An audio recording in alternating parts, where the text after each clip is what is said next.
Hello, everyone, and welcome to the Very Cold Lasagna podcast. I'm your host, Dylan Lasagna, bringing you all the filthy casual takes on the world of sports for you sports fans out there like you and me, as well as the non-sports fans out there too. This is episode number 342, and in this episode, we're here continuing along, chugga along on our retro road to WrestleMania as we're just 3 weeks out from the current WrestleMania, which has been a little dicey and not in a good way. But I digress. We're on our retro road to WrestleMania here on the Very Cold Lasagna podcast. And this time around, as we open the old icebox once again, we're traveling back to 2011, the year of 2011, as we take a look at the 27th annual Showcase of Immortals WrestleMania 27 in Atlanta, Georgia. This was the time where the PG era was at its all-time high. And a lot of people were had a lot of mixed feelings about this specific WrestleMania. Well, would I have those specific feelings? Well, we're going to talk about it here in this episode.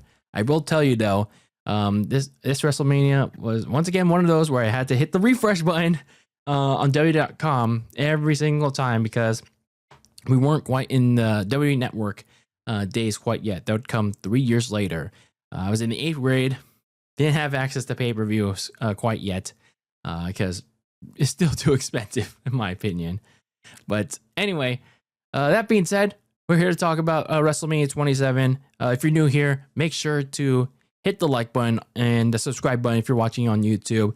And if you're listening to this on audio, make sure to give it a review, good and bad, either one. It's appreciated. And follow me on socials at Very Cold Lasagna on Twitter and Instagram.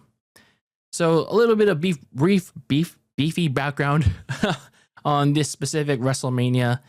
It took place on April 3rd, 2011 in Atlanta, Georgia, in the now demolished Georgia Dome, which was the former home of the Atlanta Falcons.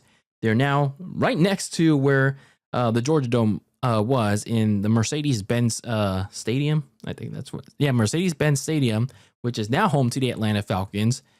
So prior to that, though, way back in 2009, the city of Atlanta actually bid on this event, and the announcement was formalized in February of 2010. So a little over a year prior to this actual WrestleMania taking place. So as they are on the road to WrestleMania 26, this WrestleMania was finalized for the city of Atlanta.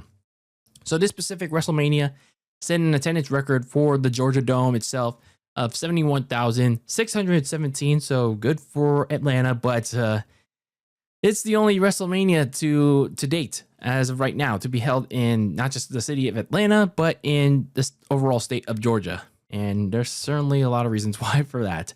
And I mean, I kind of don't blame for Atlanta for.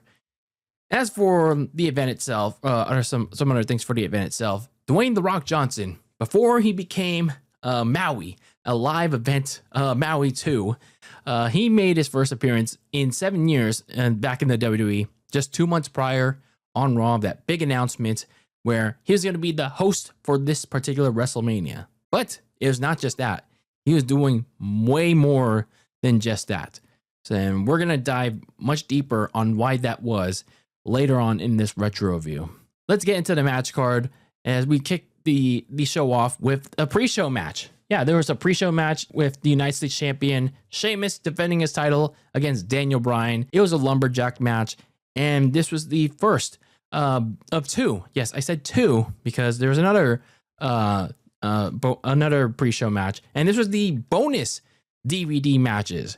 Yeah, this is a bonus DVD match that came out much later on when WrestleMania 27 came out on DVD, and commentary was provided by Josh Matthews and Matt Striker. So that happened, and this match was not really anything noteworthy. They had some back and forth where both men were getting tossed back in the ring by the jobber lumberjacks, but it didn't take long. Obviously, you know how lumberjack matches go. It didn't take long for them to start brawling with each other, and the match ended in no contest.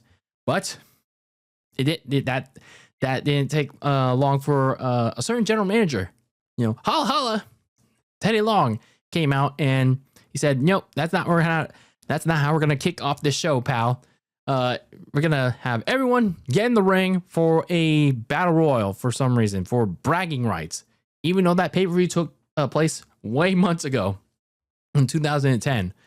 So you have this battle royal, and neither Sheamus nor Daniel Bryan win this one. It was actually the Great Khali that won this bragging rights battle royale. So just like with the many pre-show matches before it, this was just an appetizer for the fans in attendance. But it got a nice reaction, at least from the Atlanta crowd. But yeah, it was pretty much a nothing match, in my opinion. No, nothing matches, in my opinion.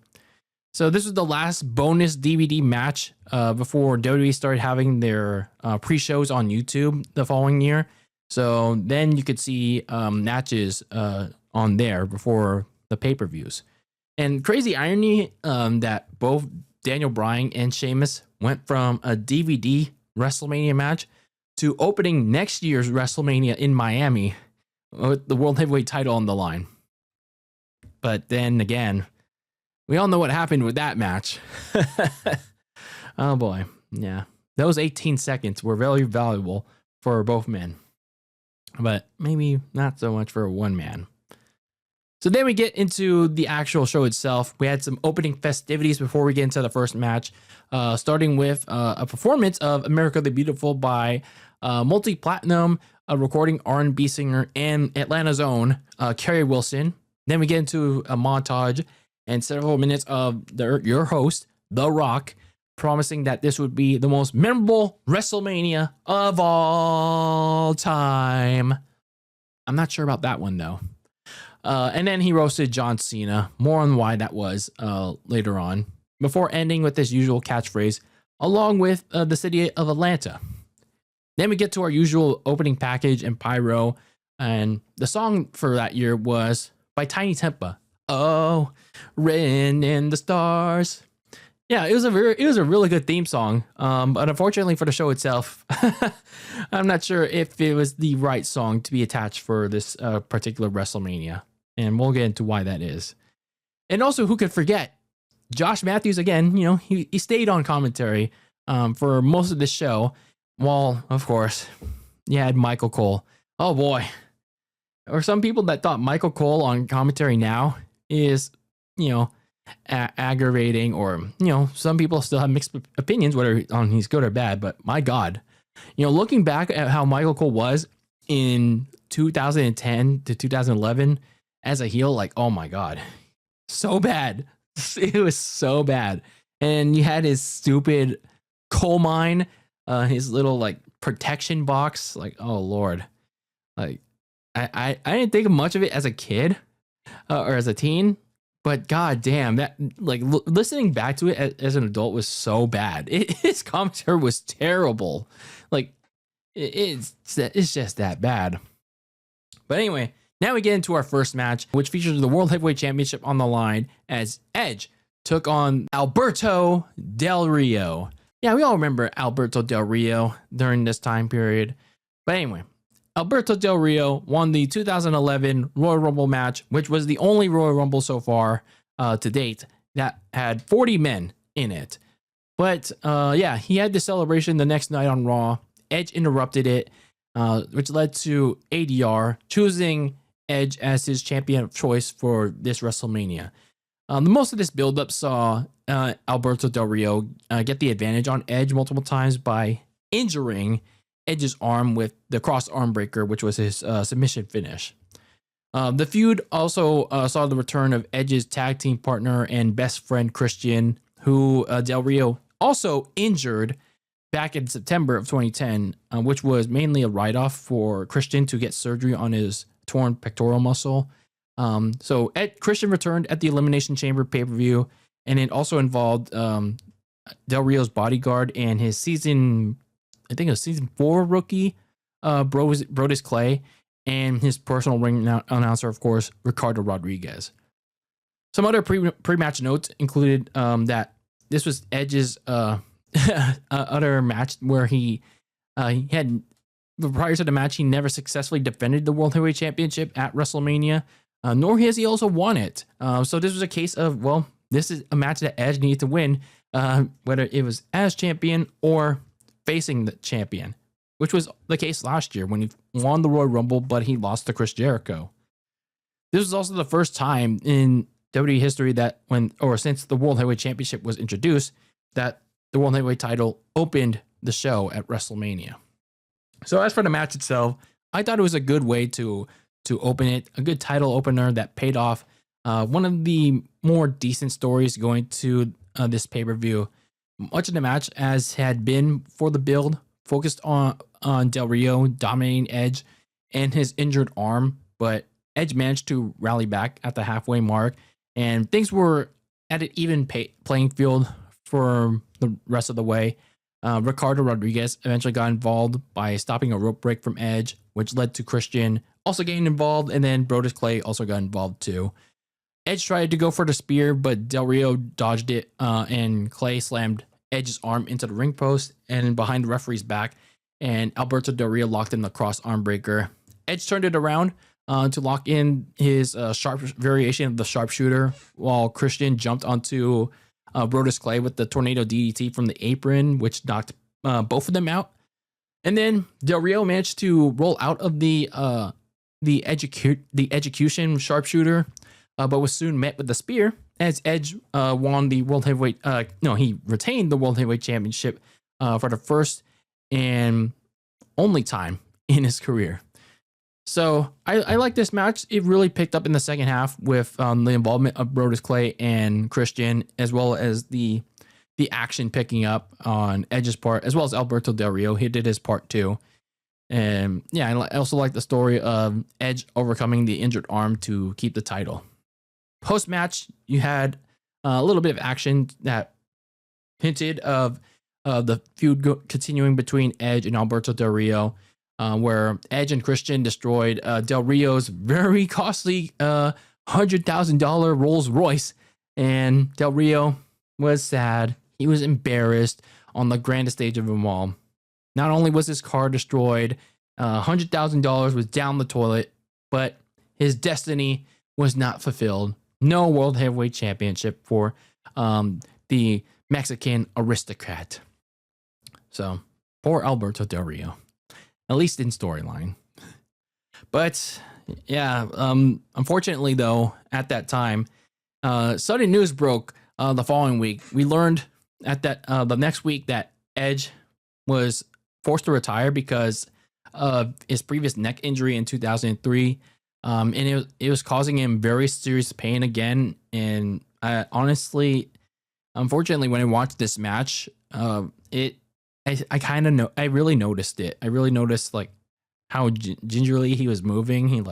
He's moving kind of slow at times, and I kind of could tell he was like moving in pain, and that was really a bummer. But I really like if I could tell Edge could time travel back to 2011 and tell Edge this, like I really could commend him for like pulling that match off. It was just really unfortunate though that he had to retire like when he was at like rebounding that well. He was like on a really good run, but damn, like it was just really out of nowhere at that time. But I think we can all agree though that he had an ultimate opportunity to come back 9 years later. So that is still, it's just really unfortunate that news really came out of nowhere. But again, at least he somehow, some way managed to come back to action in 2020. So then we get to our second match, and that was Rey Mysterio going up against Cody Rhodes. Before Cody Rhodes was the American Nightmare, he was facing Rey Mysterio on the January 21st edition of SmackDown in 2011. And it was a match where Rey Mysterio ended up breaking Cody's dashing nose with the 619 with his exposed knee brace, which, by the way, Cody exposed, and not sure why he blamed him in the first place, at least in storyline. So Cody would miss a month for facial reconstruction surgery, and in turn, he wore a clear protective face mask and decided to blame Rey for his ugliness and being forced to miss the Royal Rumble and Elimination Chamber matches, all while effectively ending his going from dashing to undashing. So after the Elimination Chamber pay-per-view, Dusty Rhodes had to intervene, stage an intervention to have his son apologize to Rey, but it ended up being a setup for Cody to exact his revenge and take the mask of Rey Mysterio. And that led to this match being set up for WrestleMania.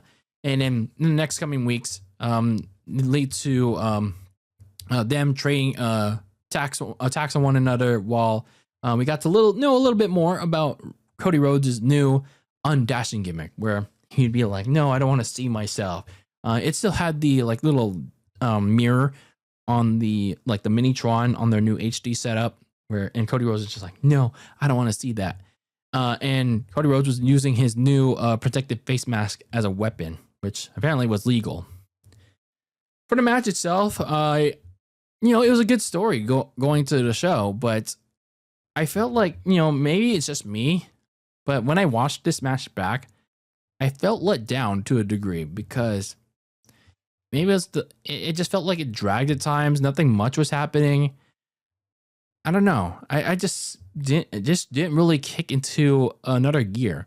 I think that primarily goes to how Cody was on offense for most of it, kind of like, how it usually is when you're watching Raw or SmackDown back in the day. But I guess it also has to do with Rey, trying to make him a big deal at the time, which is nothing wrong with that. But this match just felt like it was on an ordinary Raw or SmackDown. It also didn't help too that there's no pre-match promo that was played for not just for the TV viewers, but for the Atlanta crowd in attendance. Like they didn't know their story in this match, so it kind of felt like they had no reason to invest in it. Like there was no emotional investment for them to go along with, and that's why they didn't react as much as they wanted to. And then, of course, like probably my biggest annoyance with this match, or my biggest gripe with it, was Michael Cole just talking and screaming his ass off. Like I was like this close to hitting the mute button. I was like, turn down the speakers on my speakers here, because I was like so annoyed with his ass. Like, and him screaming in his stupid coal mine from the very beginning of this match, like, dude, like it's one thing like for you to be a heel and do your job, but like when you're like doing a poor job at it, like, and that was Michael Cole in 2011. It was just so annoyingly bad. I'll give it this match though. I mean, it had a nice finish. The final moment saw Cody Rhodes take off Rey's knee brace, but Rey also took off Cody Rhodes' face mask, and he used it against him legally for a good minute. He put on the face mask and used a bunch of headbutts on him. Did his signature dive, the springboard dive, with the mask. But then after he took it off, because the ref asked him to, Cody Rhodes knocked out Rey behind the ref's back with the knee brace, and then he hit the crossroads for the win. So I like that finish. But most of the match was pretty forgettable. Rey would then get his win back in a Falls Count Anywhere match at Extreme Rules in a couple weeks, which ended their feud as Rey moved over to Raw, and Cody Rhodes, of course, moved on too.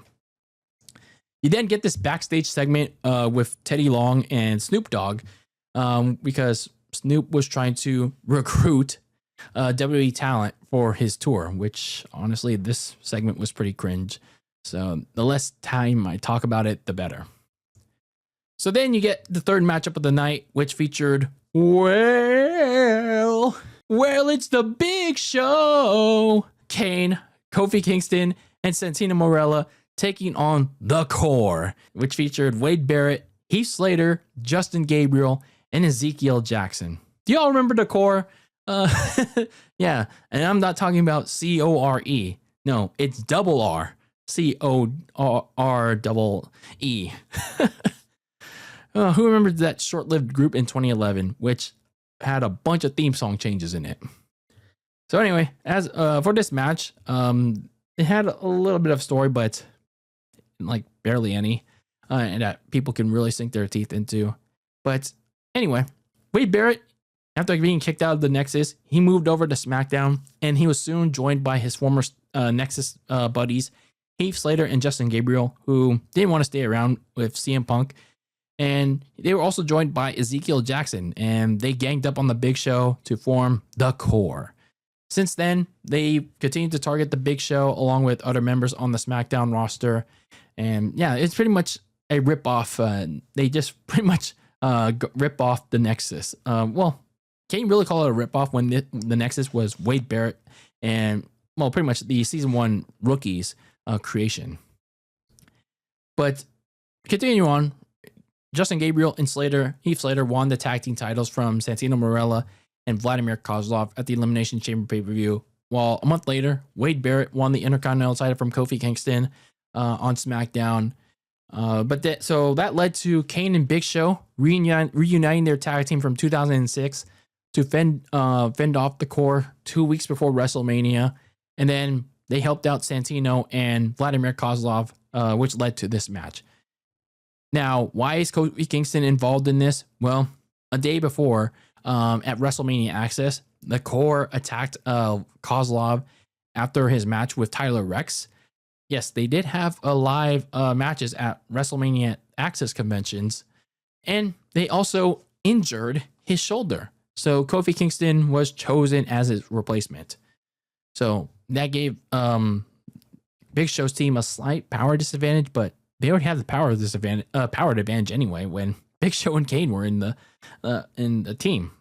But yeah, with this match, yeah, you know people didn't give a shit about the Core and any of the members in it when they didn't get any reaction. They got no damn pop.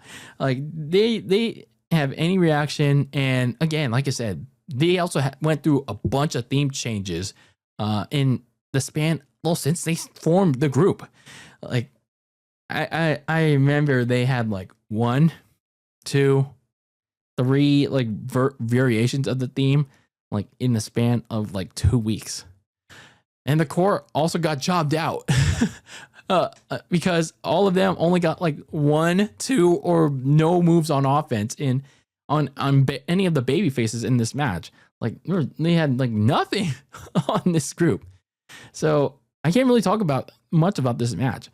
Santino hit Heath Slater with the Cobra, and then Big Show finished him off with the KO punch to win a match that was over before it even started. Like, I talked more about the Core being so bad than the match itself. Worst match of the night, over by this point, or so you think. So then we get into the next matchup, which featured Randy Orton taking on CM Punk. The backstory of this match had CM Punk costing Randy Orton his WWE title match against The Miz at the Royal Rumble back in January. So as revenge, Orton took out his new Nexus stablemate. Again, going back to the previous match where Wade Barrett was removed from the Nexus and CM Punk was now leading the group, which is labeled as the new Nexus, which relied on faith. Kind of forgot why exactly that was. But anyway, Randy Orton took out his new Nexus stablemate, Husky Harris, later known as Bray Wyatt, rest in peace, with a punt to the head the next night on Raw. So we later found out the following week that Punk did what he did at the Royal Rumble as revenge for what Orton did 3 years prior at the 2008 Unforgiven pay-per-view, where Orton punted him in the head and taking him out of the Unforgiven World Heavyweight Championship scramble match.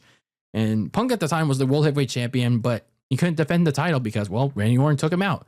And that guaranteed a new World Heavyweight Champion, which ended up being Chris Jericho.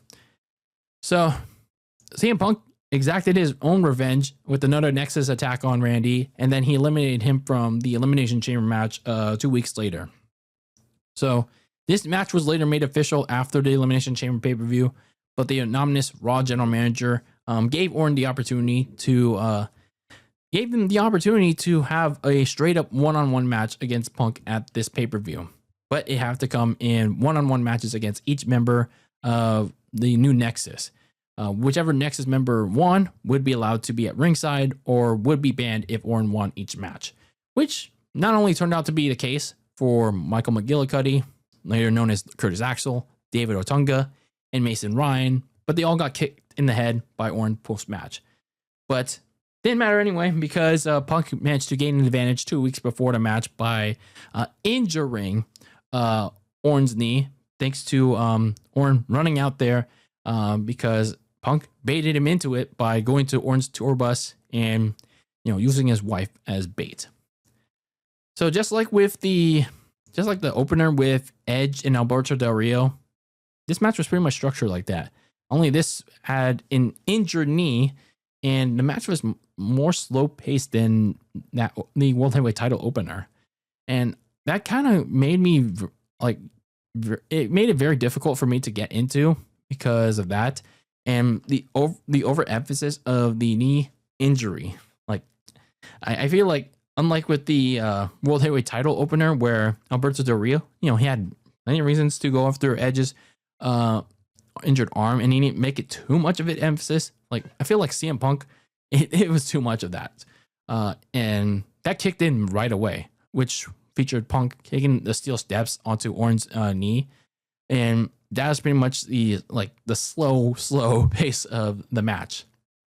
Orton managed to rally back later on with a comeback, and he got out of the Anaconda Vice and then hitting the draping DDT, but then he couldn't take out Punk himself with the punt kick because of his injury. But I did like the finish though. He managed to dodge an RKO, that being Punk, but couldn't dodge another one when he tried going for his mid-air clothesline. As well, we got another RKO, a big one from Orton, back-to-back years of big RKOs from Randy Orton, and that was another catalog of big RKOs for Randy Orton as Orton won this matchup. So yeah, it was it was another good storyline for the WWE going to WrestleMania, but again, just like with the Rey Mysterio Cody Rhodes matchup, it was one that kind of let me down in my opinion. So then we move on to before we get into the next matchup, there were two things that happened. There were some segments involving The Rock throughout the night, with Divas champion Eve Torres and Mae Young, and then he got a stare down with Stone Cold Steve Austin right after that. And then much later on the night, he had another segment with Mean Gene Okerlund and Pee Wee Herman roasting John Cena again. And then before the next match, which, oh boy, there's a lot to talk about with the next match. We then had the usual, segment with the Hall of Fame class. This year in 2011 had the Road Warriors, Hacksaw Jim Duggan, Abdullah the Butcher, Sonny, Bob Armstrong, Drew Carey, and Shawn Michaels. All of whom got a nice ovation, and especially Shawn Michaels. I felt like that year's Hall of Fame class was a really nice one. It was actually a pretty strong one, in my opinion, looking back on it. So then we get into the match that, even like looking at it years later, I only see it through like highlights and then, like photo collages, and oh boy, now that I've watched it in full, I have a lot of things to say about this one. Jerry the King Lawler taking on Michael Cole in this specific matchup. This all started in November of 2010.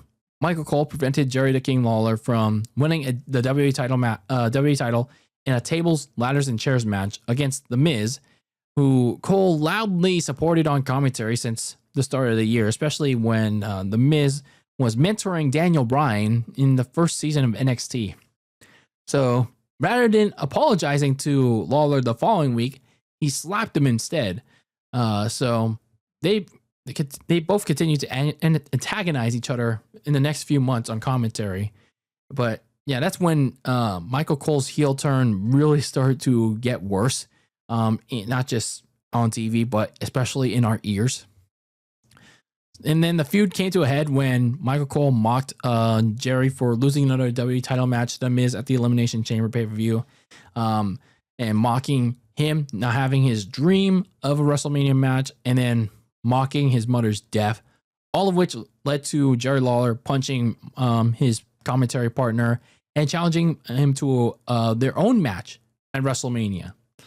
Michael Cole initially denied this, but he accepted it a week later, if on two conditions.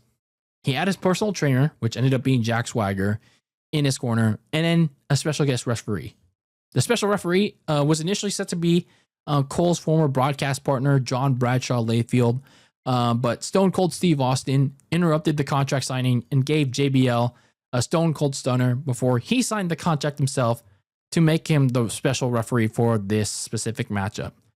Then the rest of the build saw Michael Cole bring Jerry Lawler's son, Brian Christopher, to insult and slap his dad.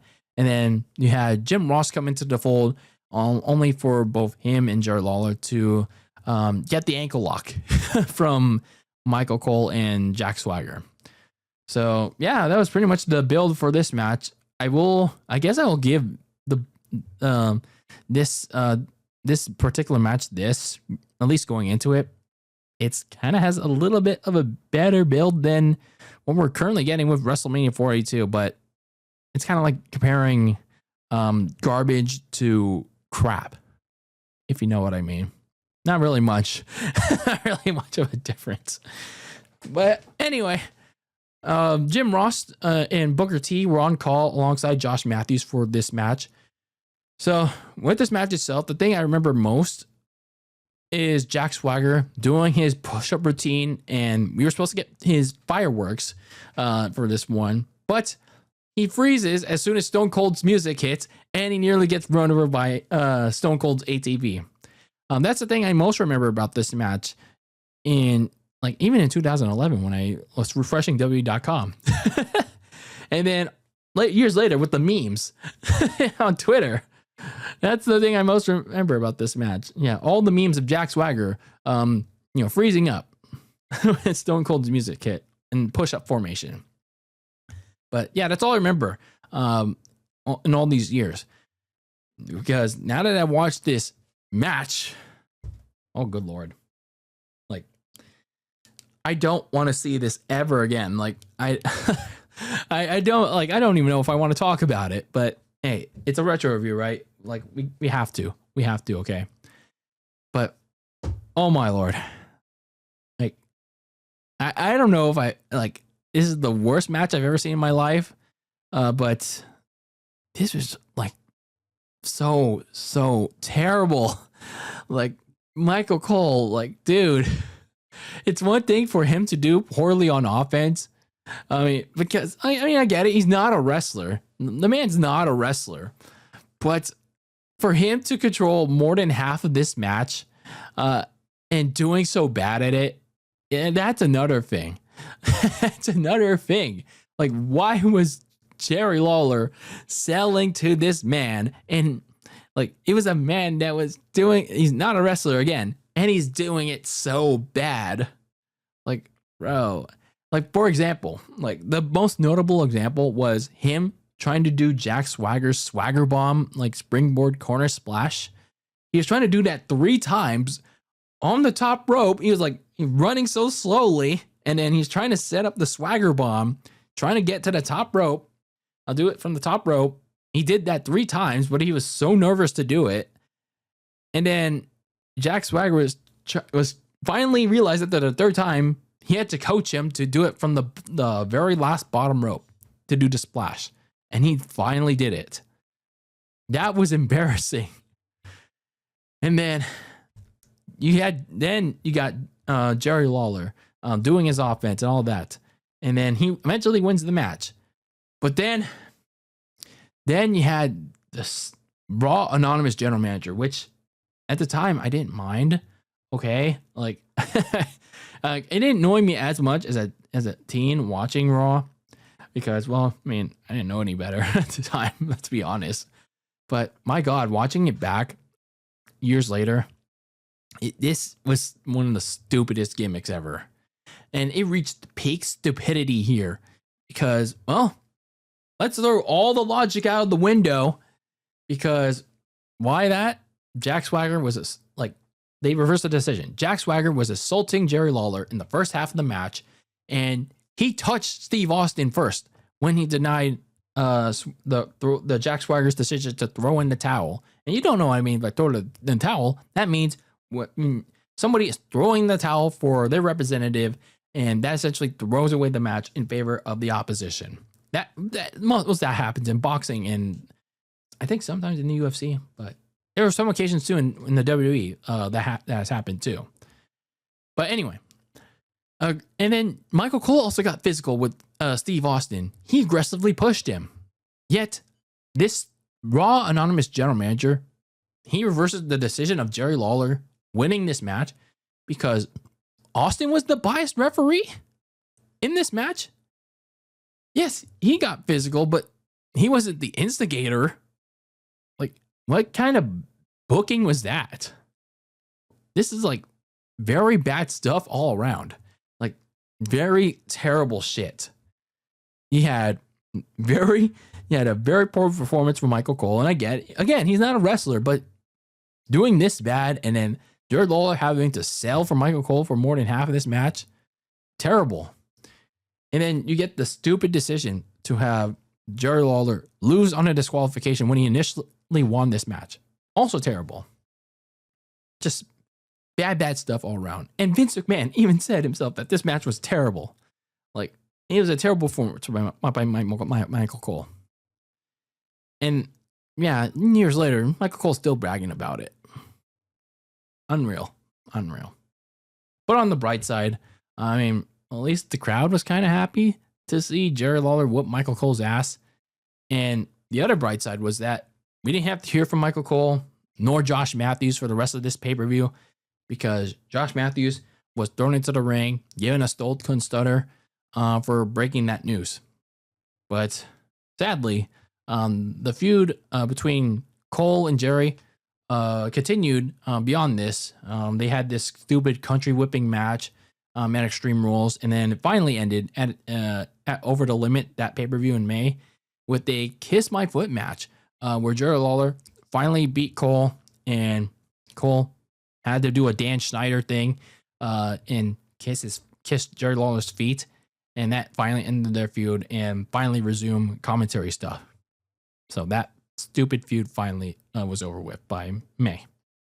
But I don't want to watch that match ever again. Like, even if you had paid me like $100, I would not watch that match ever again. Like, please don't. So we move on. We move on to better things, and that was The Undertaker taking on Triple H in a no-holds-barred match. The night after the Royal Rumble, vignettes began airing of a mysterious wrestler going to come on the date of February 21st, 2011. At the time, many, including myself, thought it would be Sting from TNA because his contract had expired at the end of 2010. And at that point, he hadn't re-signed with TNA at that point. So even when the later vignettes ended up promoting The Undertaker, there was still belief his return would lead to a long-awaited dream match between him and Sting.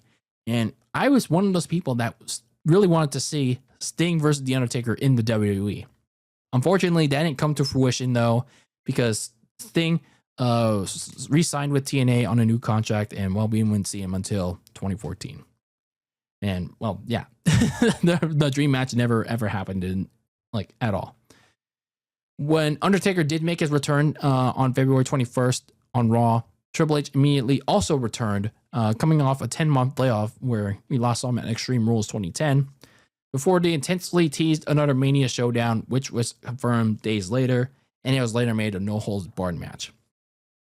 So for this match itself, Triple H came out accompanied to Metallica's For Whom the Bell Tolls, and he had this gladiator-like entrance before he came out to his regular theme, while The Undertaker had been using Johnny Cash's Ain't No Grave, I Can Hold My Body Down.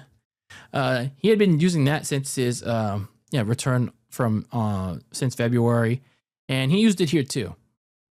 But you wouldn't notice that, though, if you're a newer wrestling fan watching this on the WWE Vault, and if you're watching this on Netflix or whatever, WWE has this matchup on, because WWE doesn't want to pay up royalty fees for both of those songs. And they're using generic-ass theme to replace it, especially with Metallica's For Whom the Bell Tolls and Ain't No Grave. Cheap asses. So anyway, as for the match itself, I really like this match. I think this was a much better match than what they had at WrestleMania 17, the one I did in the last episode. Great, very hard hitting, very physical match from the two future Hall of Famers at the time, at least. They really worked their butts off to put out all the stops, both physically and emotionally. They told a great story here, and they really did well to get that terrible, terrible stench of Michael Cole versus Jerry Lawler. They really got out of our minds like that easily. So some of the spots that I really enjoyed in this one was them destroying the coal mine, Undertaker doing a signature dive over the top rope. Like the man was in his mid 40s at the time, and he was still doing that stuff. Like, that's insane. And then Triple H gave the running Undertaker a spine buster through the Spanish announce table. All of this happened in like the very early minutes of the match. Like, they were going for blow, like right out of the gate. And then there was like no clear advantage between the two. Like for I'd say around like 10 for the early 10 minutes of this match. And then you began to see the frustration for both of them. Undertaker hitting the last ride and a tombstone for 2 straight near falls. And then Triple H also had 2 straight near falls with 2 straight pedigrees on the Undertaker. But then that's where you see Triple H take complete control of this match, battering the Undertaker with a steel chair for like several minutes, which included an unprotected chair shot to the head, which was a big no-no for the WWE at the time because, well, corporate sponsors, PG era, and that came with a big fat fine for both of them. And while this was happening, though, Triple H was bad-mouthing the Undertaker, telling him to stay down, die. Yeah, that was happening all throughout the minutes. It was basically a battle of survival for the dead man by that point. Triple H then stole Undertaker's signature taunt, the throat slash, even did his own tombstone pile driver. And I liked how Jim Ross and Jerry Lawler were selling this. Jim Ross was getting all emotional, saying, "This is too much." And yeah, when Taker barely kicked out of that tombstone from Triple H, the Georgia Dome was going insane. Triple H was stunned, and the commentators were all stunned. It was like a shock from everybody. I really liked that about this match. So that happened, and then Triple H was poised to finish him off with the sledgehammer, but Undertaker had one last gasp, which was the Hell's Gate submission, and Triple H was trying to fight out of it for a couple minutes, and unfortunately, while he tried to get the hammer, it fell out of his hand. It slipped out of his hands, out of passing out, and he eventually tapped out as the Undertaker barely won this very physical match to move to 19-0 at WrestleMania. And he didn't even get to properly celebrate, though, because he got his butt whooped in this one. And that's what I liked about this match. It's one part of the aspect that I liked about this match. Like, he really sold this beating very well. Really living up to his nickname as the last outlaw at the time. It was relatively new for him. And it had to take him using his last resource, which was his submission finish. It was desperation and the last resource, yet it was smarts to barely keep the streak alive, which it was like a big thing back in the day.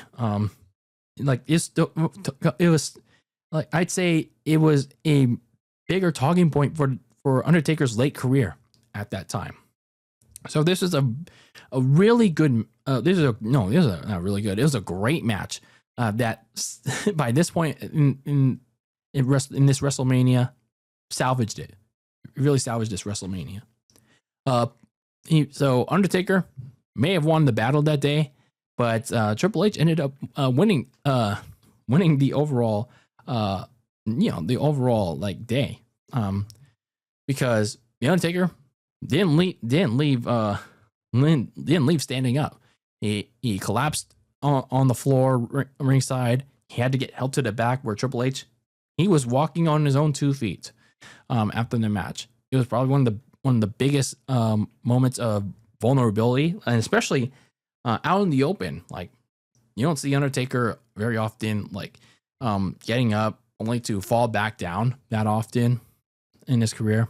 Like, at least, of course, I'm talking about this in kayfabe wise, but yeah, that was great storytelling right there. So this post match scene would set the story up for next year's WrestleMania, where they fought inside Hell in a Cell, and I thought this was a great segue to get to that point. So after this, we had the first of two final matches. The first one being a 6-person mixed tag team match involving John Morrison, Trish Stratus, and Jersey Shore's Snooki taking on Dolph Ziggler, Layla, and Michelle McCool. So the backstory behind this one happened 3 weeks prior, where Snooki appeared as a guest star and she insulted Vicky Guerrero, who later defeated Trish Stratus with help from Lay Cool. Afterwards, Snooki attacked both of them as her and Trish Stratus drove them away, which led to Vicky Guerrero challenging Snooki to this 6-person mixed tag team match between all of these people involved, to which she accepted. So Snooki, clearly not a athletic person, at least not that I know of. But in the lead up to this match, vignettes showed Snooki training with Trish, and then of Snooki fighting a man, and her and Trish fighting Lay Cool in a bar. So that was pretty much the lead up to this match. This was Trish Stratus' first WrestleMania match since WrestleMania 22, where she faced Mickie James. She retired in 2006, 5 years ago. Of course, I'm speaking in 2011 speak. But yeah, this was Trish's first WrestleMania match since the 22 edition. So for this match, it was relatively rushed. A lot of things happened relatively quick. But both Trish Stratus and Michelle McCool did most of the work. But they took a nasty bump off the top rope turnbuckle to the floor, which I believe hurt Trish's ribs, and she had to work through it relatively quick. Trish hit the chick kick on Michelle McCool, but Dolph Ziggler broke up the pin, and that led to John Morrison throwing him out and hitting Starship Pain on the outside. And then Snooki finally got involved and hit her 2 moves of doom on Michelle to win this match. It was the cartwheel move that Tiffany Stratton does nowadays, and you had another cartwheel move that led to a splash, and that was it. So, yeah, it was pretty much rushed filler to cool fans down from the Undertaker and Triple H match. And I also get that this was at the time to hype up people to go and watch Jersey Shore, because that was a very hot show at the time on, what was it, MTV. But pretty much this is basically Trish and Michelle McCool doing stuff for most of this match. Like, the dudes in Layla, they did next to nothing. And Layla and Michelle McCool were having this tension story going on that peaked after WrestleMania. And a little bit of a fun fact, going into this match and after this match, John Morrison wanted his girlfriend at the time, Melina, to be in this one instead of Trish. But the problem was Melina was a villain at the time.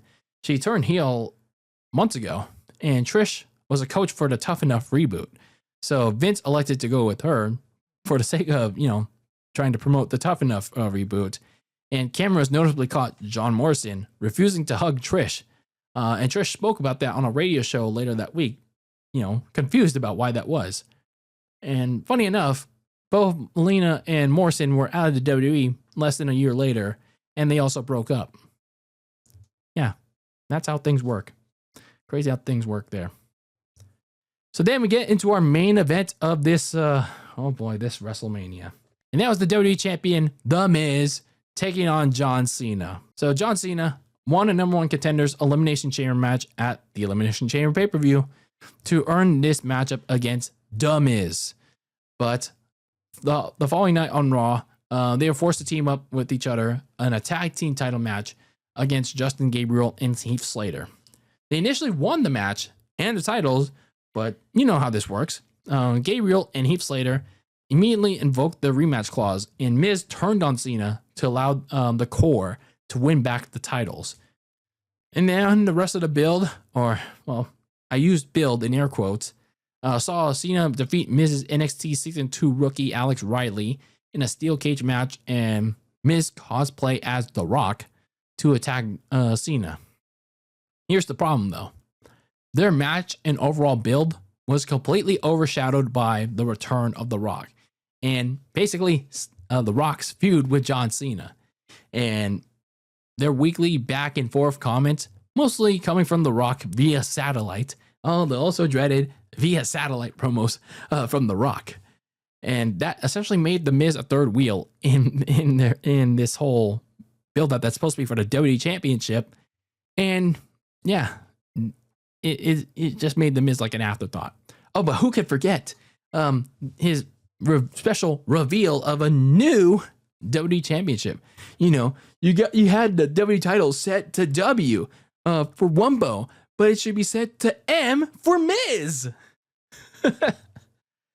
But 6 days before WrestleMania, all three men met in the ring in person, and Rock fought off Miz and Alex Riley, only to eat an attitude adjustment from John Cena to close out the final Raw before WrestleMania 27.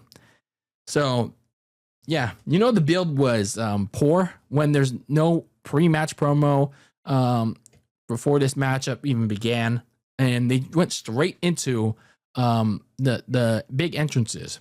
Miz's entrance consisted of a video package detailing his career up to this point, and then the promo pack, the pre-match package for the Miz, it was nice, but then he had this stupid inflatable balloons that had awesome, the awesome letters on it.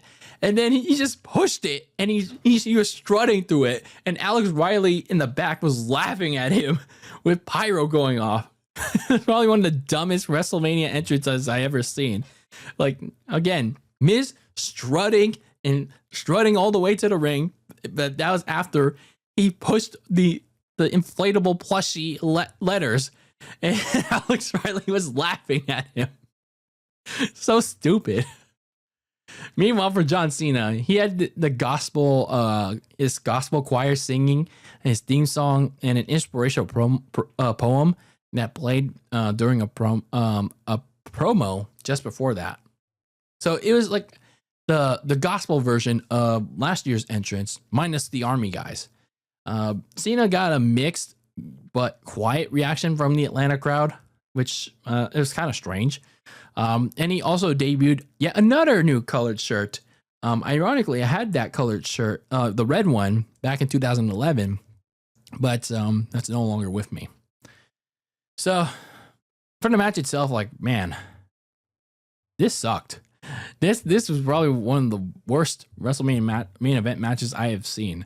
Like, this had the feeling of a very boring Raw match, like a match that you would see nowadays. On the Netflix era, but this headlined WrestleMania. This was a very boring Raw match that headlined a WrestleMania. Now, I didn't expect spot orgies or anyone to get hurt. Oops, spoiler alert. But there was nothing for me to sink my teeth into. I didn't feel anything, and I could certainly feel for the Atlanta fans in attendance in 2011. Like, they felt nothing in this match. They couldn't get into anything in this match. This was WrestleMania, not Miz beating up on Cena for more than half of the match on a Monday Night Raw before Cena rallied back to win, or the match ended up in disqualification because of Alex Riley. Speaking of Alex Riley, he helped Miz twice with an exposed steel turnbuckle and a steel briefcase that he was carrying, which led to a few nice near falls. Cena also hit 2 high attitude adjustments. He also had that, which led to near falls too. Those were like the very few highlights from that match. But that's all that was with the excitement. But man, the match initially ended in a draw because of Cena giving the Miz a high, hard tackle over the barricade to the cement floor. Ouch. And I kind of feel for the Miz there, because that hard tackle to the cement floor gave him a concussion. Like, that was bad. So the double countout finish was obvious at the time because, you got to continue that story with The Rock. The Rock had to get involved at some point. And yeah, he came out after the draw was announced and after getting the jingle from the Raw anonymous GM and being told, I think, you know what that meant for The Rock. It doesn't matter what you think. And he threw the laptop, he threw the podium, and he decided to restart the match with no rules to assure a definitive end to this greatest WrestleMania of all time. Yeah, about that. And he took advantage of the rules to give Cena the rock bottom as payback from 6 days ago on Raw, as a concussed Miz pinned Cena to officially retain the title. But yeah, complete afterthought prior to the match, and especially afterwards when he got beat up by Rocky to close out the show, giving a people's elbow as The Rock celebrated with the fans to give them somewhat of a happy ending. Yeah, not a great main event. Even with The Rock stuff, not even a good ending to WrestleMania, to be honest with you. Like, man, the stuff with Cena and Rock in The Miz, I don't know, man. That's rough. I do feel a little bit for The Miz because he got concussed in this match, but before that, this was not a good main event. Like, probably one of the worst ones I've ever seen in, as a wrestling fan. I also say one of the worst WrestleMania matches of all time. Like, it was just very slow, very plotting. Nothing, there's nothing exciting happening. Like you didn't even get a good Cena comeback in this one. Like, there was nothing going on in this match at all.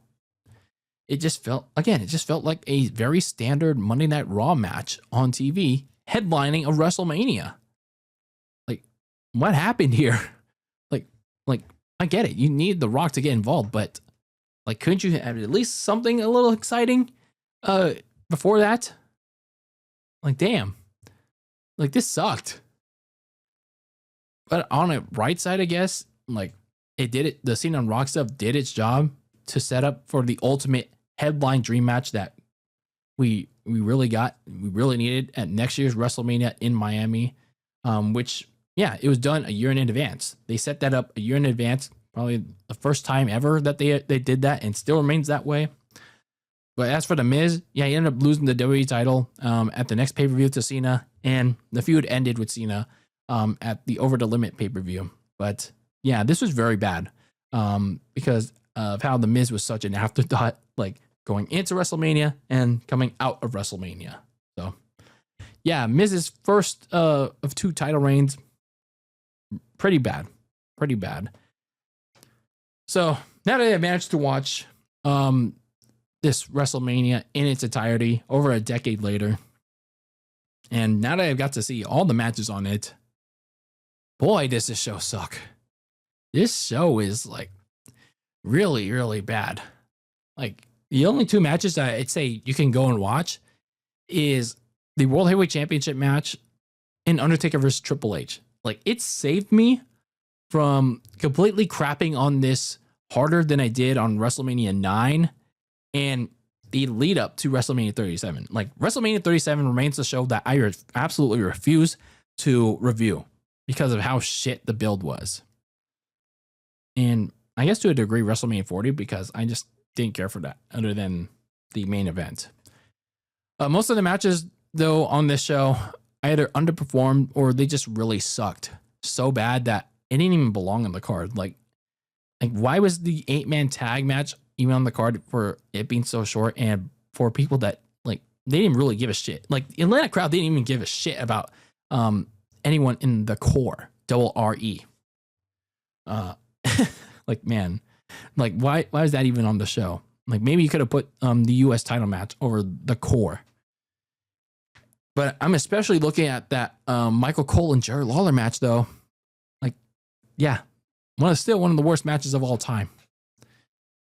And that's this whole show was maybe why wrestling fans in Atlanta want another WrestleMania, because they want to redo for this shit show. And honestly, I can't blame them for that. I don't want to make this a whole negative thing, but there were some positives. Like, obviously, you got the Edge and Alberto Del Rio and Undertaker versus Triple H matches. But, coming out of this WrestleMania, the matches that did underdeliver, like Ray and Cody and Orton and CM Punk, they wanted to have much better rematches at Extreme Rules weeks later. And then you did get the build up a year in advance for Undertaker and Triple H, and then obviously The Rock versus John Cena. So yeah, not all was bad for this WrestleMania, but it's still a bad WrestleMania. Like most of this show sucked. Like, I kid you not, there were some like bad to really bad matches, or at least in some parts, disappointing ones at least. But it's still not WrestleMania 9 bad. Like, and we also had worse ones in the later half of 2010. But this was the beginning of this. This is the beginning of the bad ones in the 2010 decade. So overall, I recommend you don't watch this WrestleMania if you're binging through, doing a WrestleMania binge, because yeah, there were most of this card was really disappointing, underdelivered, or it was just outright bad. Most of it just felt like a regular Raw. And this is like WWE's biggest show of the year, and this is what they were producing. Like, this is really what they were producing. Like, oh Christ Almighty. So yeah, that's my thoughts on WrestleMania 27. As we close the book on the Icebox for now and continue on our retro road to WrestleMania. Let me know your thoughts. Let me know your thoughts on WrestleMania 27 if you're watching this on YouTube in the comments, or if you're listening to this on audio on my socials at Very Cold Lasagna on X/Twitter or on Instagram. Is it as bad as you thought it was in the past, or if you're new, if you think it's bad, then let's have a conversation about it. But that is it for this episode of the Very Cold Lasagna podcast. I've been your host, Dylan Lasagna, bringing you all the filthy casual takes on the world of sports. And, well, let's see what WrestleMania I have to review next on our retro road to WrestleMania. Whether it's in the next episode, or another episode, you just have to wait and see. But until I see you, when I see you in the next one, peace out.